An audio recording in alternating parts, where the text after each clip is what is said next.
The most powerful Korean mafia boss in Seoul had just fired his 50th chef this month.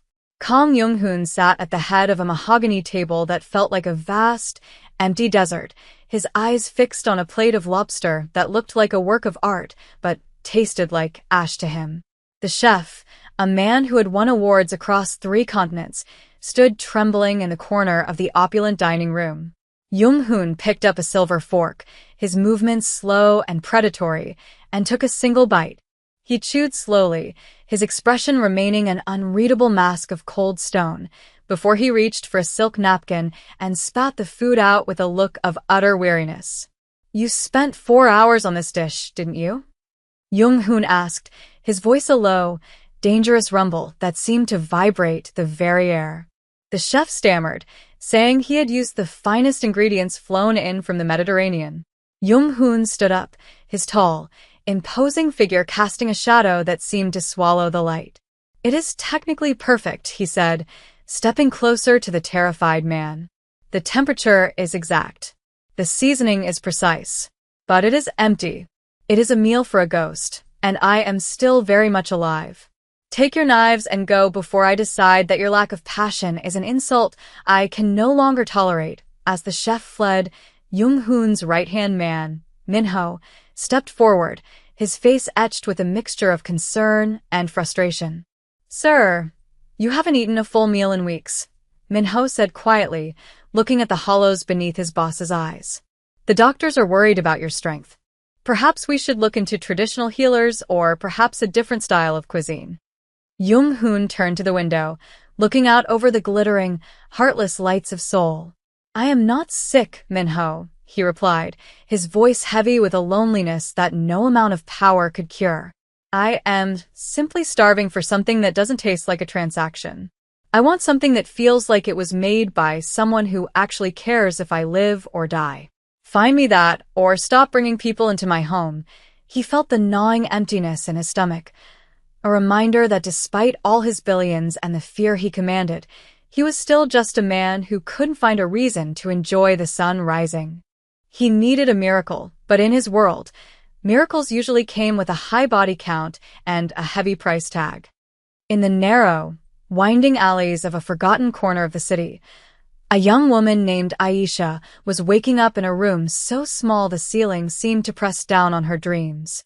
The walls were thin enough to hear the heartbeat of the city, the distant hum of traffic, the shouting of neighbors, and the persistent drip of a leaky pipe.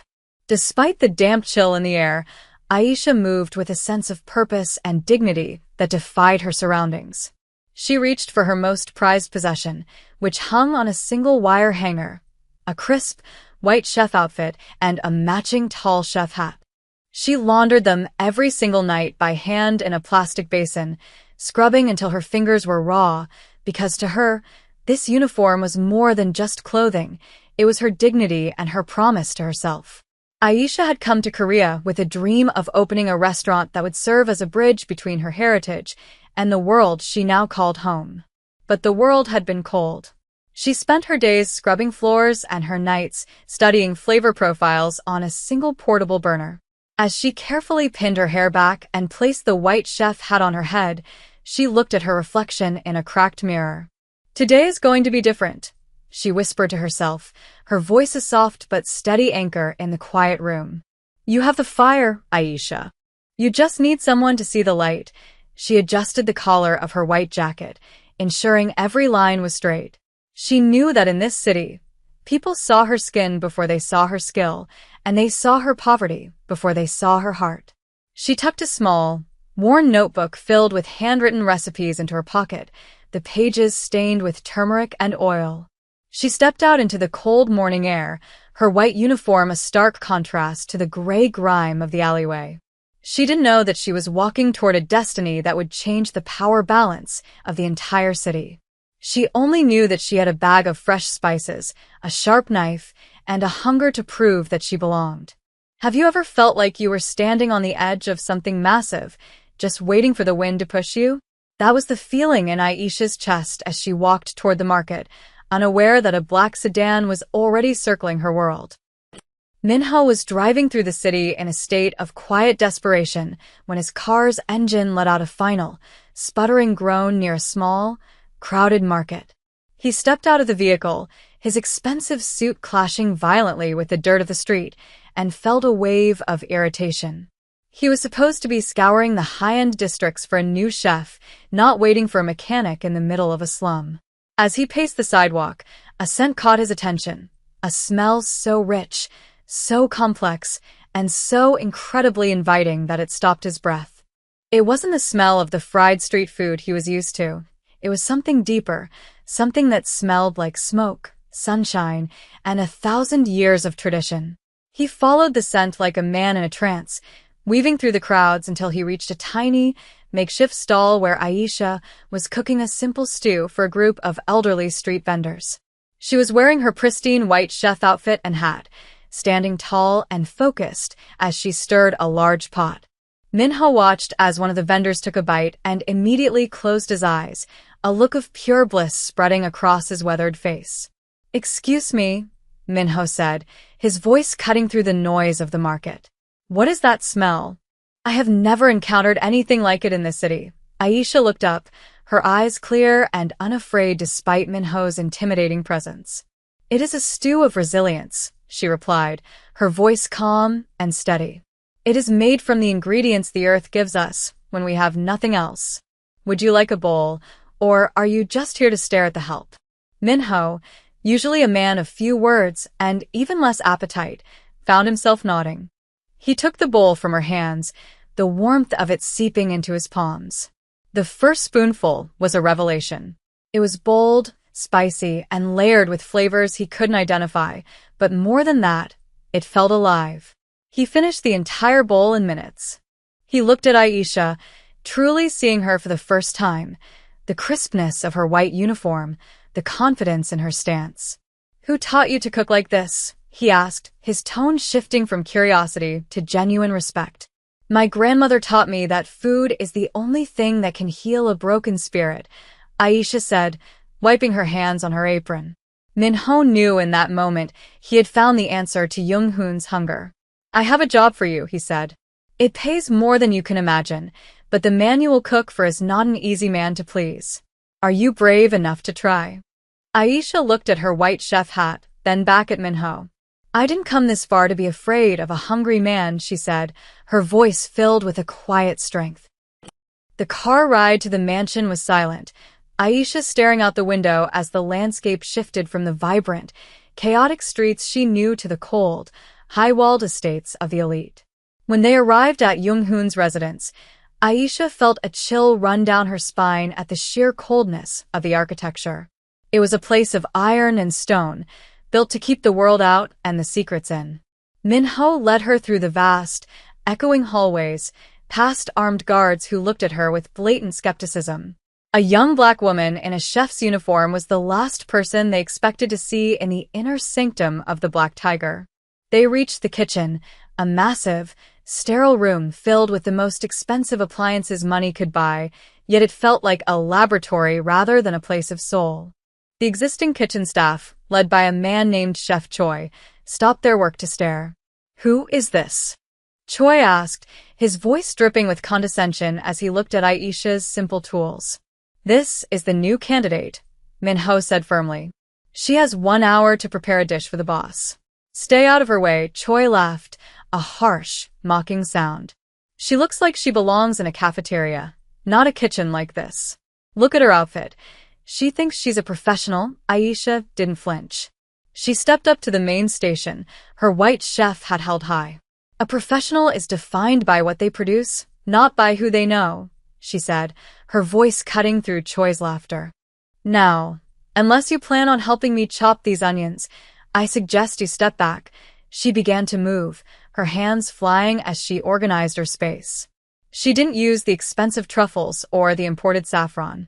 Instead, she pulled out the spices she had brought from her own small room. She cooked with a fierce intensity, the steam rising around her like a protective veil. She could feel the eyes of the other cooks on her, waiting for her to fail, but she didn't let their doubt enter her pot. She poured every bit of her struggle, her hope, and her heritage into the dish. As the hour drew to a close, she plated the food with meticulous care, the vibrant colors of the vegetables standing out against the white porcelain. She looked at Minho and nodded. "It is ready," she said. "But tell your boss that this food requires him to be present. If he eats it while thinking of his business, he will taste nothing but salt." Minho looked at her with a new sense of awe. "I'll tell him," he whispered. "But pray he's in a mood to listen." Minho led her into the dining room where Jung-hoon sat, his eyes dark and shadowed by a fatigue that seemed to reach his very soul. He didn't even look up as Aisha approached the table, his posture suggesting he was already prepared to send her away. Aisha placed the dish before him, the steam rising in delicate, fragrant swirls. He looked at the plate, then slowly looked up at Aisha. He seemed momentarily stunned by her appearance, the stark white of her chef outfit against her dark skin, the height of her hat, and the unwavering gaze in her eyes. "You are the one Minho claims will change my mind?" Jung-hoon asked, his voice cold and skeptical. "I am the one who will feed you if you are willing to eat," Aisha replied, her voice steady. Jung-hoon picked up his spoon, his movements slow and deliberate. The entire room seemed to hold its breath as he took the first bite. The guards and the housekeepers watched from the shadows, expecting him to erupt in anger. But as the flavors hit his tongue, Jung-hoon's hand trembled. The complexity of the spices, the tenderness of the meat, and the deep, underlying warmth of the broth seemed to hit him like a physical blow. He took another bite, then another, his pace quickening as if he were a starving man finding water in a desert. He ate in total silence, the only sound being the clinking of a spoon against the porcelain. When the plate was completely clean, he set the spoon down and looked at Aisha for a long time. "What did you put in this?" he asked, his voice no longer cold but filled with a strange, raw vulnerability. "I put in the truth," Aisha said. "I put in the memory of the earth and the heat of the fire. I put in the things you have forgotten while you were busy being powerful."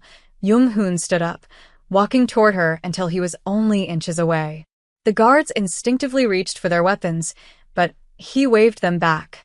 "I haven't tasted home since I was 10 years old," he whispered, so low only she could hear. "How did you find it in a kitchen you've never been in?" Aisha looked him in the eye. "Because hunger is the same in every language, Mr. Kong. You weren't looking for a chef. You were looking for a person." Jung-hoon turned to Minho, his eyes shining with a light that hadn't been there in years. "She stays," he commanded. "She is not to be questioned, she is not to be bothered, and she is to have whatever she needs. This girl is the only thing in this house that isn't a lie." Aisha felt a surge of triumph, but she knew the real battle was just beginning. She had fed the boss, but she still had to survive the mansion. The news of Aisha's sudden elevation to personal chef for the boss sent shockwaves through the household. Within the cold, sprawling mansion, the atmosphere shifted from curious suspicion to sharp, jagged resentment. Mrs. Park, the head housekeeper who had served the Kong family for 30 years, watched Aisha with eyes like flint. Every morning, Aisha would descend to the kitchen, her white chef outfit glowing under the harsh lights, and she could feel the weight of a dozen gazes burning into her. The other cooks purposefully misplaced her favorite knives and left the burners on high to burn her sauces. One morning, Mrs. Park approached Aisha while she was prepping breakfast. "Do not think that because you have pleased the boss for a day, you are one of us," the older woman hissed, her voice a sharp contrast to her polite uniform. "You are a guest here, a temporary distraction. Eventually, he will grow bored of your exotic flavors and return to what is proper." Aisha didn't stop her work. She continued to slice green onions with rhythmic precision. "I am not here to be one of you, Mrs. Park," Aisha replied, her voice cool and professional. "I am here to do a job that none of you were able to do. If that bothers you, perhaps you should ask yourself why you stopped caring about the food you serve." Mrs. Park narrowed her eyes. "You have a dangerous tongue, girl. Be careful it doesn't get you cut." Aisha finally looked up, her white chef hat making her look taller than the housekeeper. "My tongue is fine," she said. "It's my hands you should be watching. They're much faster." Despite the hostility, Aisha stayed focused. She knew that her only protection was the quality of her work. She spent hours perfecting her dishes, making sure every plate that left the kitchen was a testament to her skill. She began to notice small changes in the mansion. The guards started nodding to her as she passed. The younger maids would linger near the kitchen just to catch a whiff of her cooking. She realized that she was slowly changing the energy of the house, one meal at a time. But she also knew that the more power she gained, the more dangerous her position became. In a world built on hierarchy, an outsider with the boss's ear was a target. She checked the locks on her door every night, her white chef jacket folded neatly on the chair, a silent witness to the war she was fighting in the shadows of the mansion's grandeur. As the weeks turned into a month, the bond between the mafia boss and the chef deepened in the quiet hours of the night. Jung-hoon, plagued by the heavy burden of his empire, would often find himself drawn to the kitchen long after the rest of the house had gone to sleep. He would find Aisha there. Her white chef had a soft moon in the dim light, as she prepared the slow-simmered stocks for the next day. These midnight encounters became their own sanctuary. "Why do you work so hard?" Jung-hoon asked one night, leaning against the marble counter as he watched her strain a broth. "You have the job. You have the money. Why are you still here at 3 a.m? Aisha looked at him, the steam dampening her forehead. "Because if I stop caring about the process, the food loses its power," she said. "And because I know what it's like to have nothing. I don't ever want to go back to that feeling." Jung-hoon nodded, his expression softening. "I know that feeling," he admitted, his voice a low confession. "I spent my youth fighting for a seat at a table that didn't want me. Now that I have the whole table, I find I have no appetite." Aisha set down her ladle and walked over to him, offering him a small taste of the soup. "That's because you were fighting for the seat, not the meal," she said gently. "You've spent so much time being the boss that you forgot how to be a human." Jung-hoon took the spoon, his fingers brushing hers. The touch was electric, a sudden spark of warmth in the cold kitchen. "You're the only person who talks to me like this," he said, searching her eyes. "Everyone else is afraid of me, or they want something from me. Why aren't you afraid?" Aisha smiled, a small, knowing expression. "Because I've seen the bottom of the world, Mr. Kong. A man with a gun is nothing compared to a woman with nothing to lose." Jung-hoon laughed, a genuine, hearty sound that echoed through the empty kitchen. "You are a rare creature, Aisha. I think I hired a chef, but I ended up with a mirror." He realized then that he wasn't just coming to the kitchen for the food anymore. He was coming for the way she made him feel, not like a boss, but like a man who was seen and understood. The emptiness in his chest was being filled, not just by her cooking, but by her presence. He began to wonder if there was a way to keep this feeling forever, to step out of the shadows and into the light she carried with her. The fragile peace of the mansion was tested when the heads of the 4 rival families demanded a banquet to discuss the shifting territories of the city. It was a high-stakes gathering where any sign of weakness could lead to a massacre. The rivals were already whispering about Jung-hoon's new chef, mocking him for letting a woman from the streets into his inner circle. On the night of the banquet, the grand dining hall was filled with dangerous men. When Aisha walked into the room to present the main course, dressed in her signature white chef outfit and hat, a heavy, mocking silence fell over the table. One of the rival bosses, a man named Mr. Song, let out a loud, disparaging laugh. "So, this is the secret weapon?" Song sneered, looking Aisha up and down. "She looks like she should be cleaning my boots, not serving my dinner. Has the black tiger lost his mind, or just his taste?" Jung-hoon's hand tightened around his glass, his eyes turning into chips of ice. "Careful, Song," he said, his voice a low warning. "Her hands have more power than your entire army." Aisha didn't wait for the men to stop their taunting. She stepped forward and placed a bowl of her most complex stew in front of Mr. Song. "A man who talks so much must be very hungry," she said, her voice clear and carrying through the room. "Please eat." It is difficult to speak the truth when your stomach is full of bitterness. The audacity of her words stunned the room. Song reached for his spoon, his face red with rage, intending to throw the food back at her. But the aroma hit him first, a smell so divine it seemed to paralyze his anger. He took a bite, and his entire demeanor changed. The tension left his shoulders, and his eyes widened in shock. The other bosses followed suit, and soon, the room was silent as they ate with a desperate intensity. "This is," Song started, his voice trailing off as he looked at Aisha with a new sense of respect. "I have never tasted anything like this." Aisha stood at the head of the table, her white chef hat held high. "That is because it was made with respect, something you seem to have forgotten," she said. Jung-hoon watched her with a pride so intense it was almost overwhelming. She had commanded the room, without a single weapon. She had turned a potential war into a moment of shared humanity. As the rivals left that night, they didn't talk about territory. They talked about the chef. Jung-hoon knew then that he couldn't let her go. She wasn't just his chef. She was his salvation. That night, after the guests had gone, Jung-hoon found Aisha in the garden, staring up at the moon. She had finally taken off her white chef hat, her hair falling softly around her shoulders. She looked exhausted but triumphant. Jung-hoon approached her, his footsteps silent on the grass. "You were incredible tonight," he said, standing beside her. "You did more for my business in 1 hour than my lawyers have done in a year." Aisha looked at him and sighed. "I didn't do it for your business," she said. "I did it because I was tired of them looking at me like I was nothing. I wanted them to know that I am a chef." Jung-hoon took her hand, his thumb tracing the calluses on her palm. "You are so much more than that," he whispered. "Aisha, I've spent my life building walls to keep people out. But you walked right through them without even trying. I don't want to eat another meal that doesn't come from your hands, but more than that, I don't want to live another day where you aren't by my side." He reached into his pocket and pulled out a simple gold ring. "I know this isn't a traditional proposal," he said, his voice trembling slightly. "And I know my world is dangerous. But I want to change.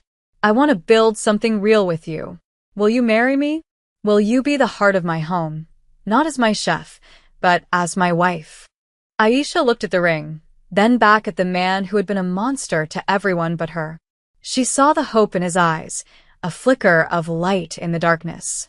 "If I marry you," she said, a small smile playing on her lips, "I'm still going to be the one in charge of the kitchen." Jung-hoon laughed and pulled her into his arms. "I wouldn't have it any other way," he said.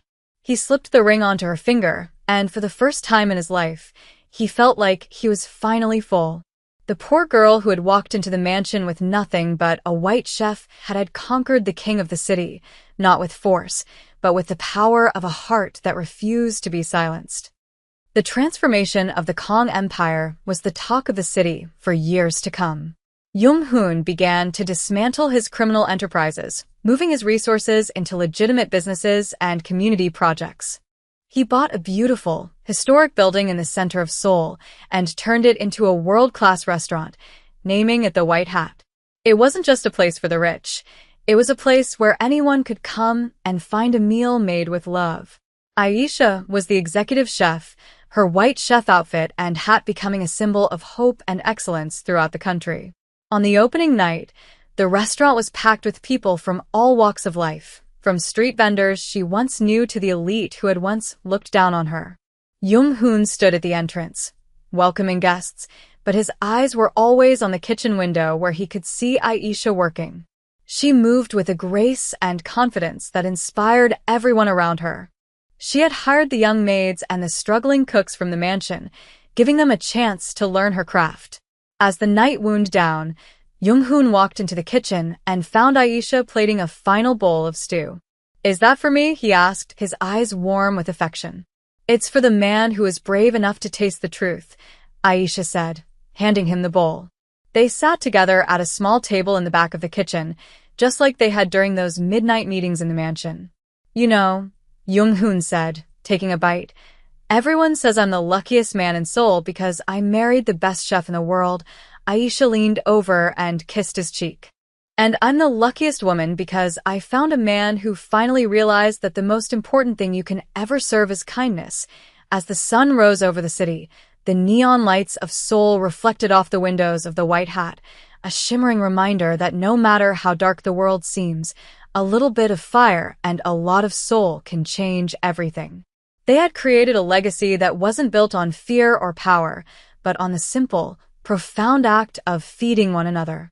And as you watch their story, remember that your own miracle might just be waiting in the next meal you share, if only you're brave enough to taste it.